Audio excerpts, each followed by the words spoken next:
চলো বন্ধুরা, আজকে দুপুরে মেনু পনিরের তরকারি কিভাবে বানালাম এটা আমি তোমাদের দেখাবো। চলো দেখে নিই। প্রথমে পনিরগুলোকে আগে থেকেই ভেজে রেখেছিলাম, ওই সিনটা মানে দেখানো হয়নি। তারপরে এই মশলা করছি। এই মশলার মধ্যে আছে তোমার চারমগজ, কাজু, কিশমিশ আর একটু আদা আর কাঁচা লঙ্কা। তো এবার ভালো করে আমি সেটাকে ভালো করে রান্না করে নেবো। একটুখানি তেল ছেড়ে ছেড়ে আসলে ওটার মধ্যে একটুখানি নুন দিয়ে দিলাম, তারপরে একটু হলুদ দিয়ে দেবো, তারপরে এটাকে ভালো করে একটু নাড়িয়ে নেব। তারপরে একটু নাড়া হয়ে গেলে আর একটুখানি কষিয়ে নেব। কষতে কষতে এর মধ্যে একটু জিরের গুঁড়ো দিলাম, জিরের গুঁড়ো দিয়ে ভালো করে একটুখানি নাড়লাম। নেড়ে তারপরে ভাজা পনির আর আলুটা দিয়ে দিলাম। এবারে পনির আর আলুটা দিয়ে ভালো করে কষতে থাকবো। কষা হয়ে গেলে কষতে কষতে একটুখানি ঢাকাও দিয়ে দেবো। ওই 1 মিনিট মতন ঢাকাটা রেখে আবার খুলে দিলাম। খুলে একটু নেড়ে নেবো, না তলাটা লেগে যেতে পারে। তো একটু নেড়ে নিলাম। নেড়ে আবার একটুখানি ভালো করে নেড়ে নেব।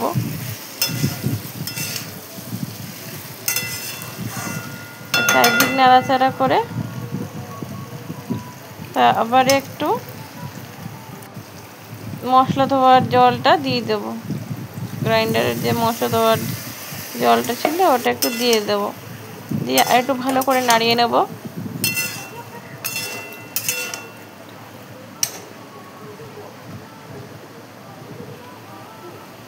নাড়িয়ে একটুখানি বাড়িয়ে নেব, বাড়িয়ে যাতে একটুখানি তাড়াতাড়ি জলটা মরে যায়। দিয়ে একটুখানি নাড়াচাড়া করতে থাকবো।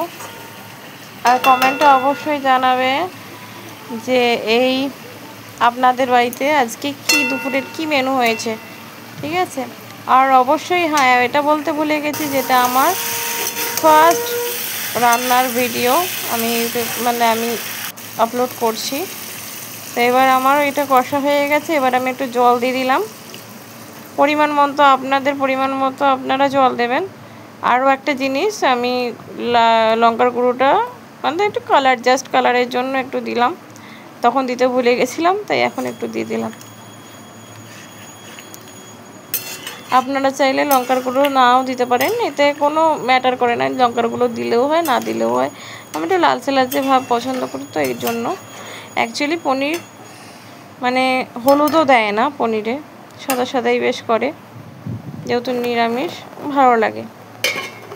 কিন্তু আমি দিই, আমার একটু লালচে লালচে ভালো হয়। আর এইবার ঢাকা দিয়ে দিলাম। 2-5 মিনিট ঢাকা রেখে তারপরে খুলে দিলাম। এই দেখুন ঝোলটা ভালোই ফুটে এসছে। গা মাখা হয়ে গেলে একটুখানি চিনি দিয়ে দেবো স্বাদ মতো, যাতে একটু চিনি একটু মিষ্টি মিষ্টি ভাব লাগবে। আর নামানোর আগে অবশ্যই একটু গরম মশলা দিয়ে দেবো। আমি সানরাইজের শাহি গরম মশলা ইউজ করেছি। এবার ভালো করে নাড়িয়ে চাড়িয়ে একটু ফুটিয়ে নেব। যেহেতু একটু জল জল আছে, আমি একটু শুকনো শুকনোই নামাবো, খুব একটা শুকনো না, তাও এত জল রাখবো না। দেখো এবার মিনিমাম হয়ে এসছে। আর অবশ্যই আমার যদি রান্নাটা আপনাদের একটু পছন্দ হয়ে থাকে, ভালো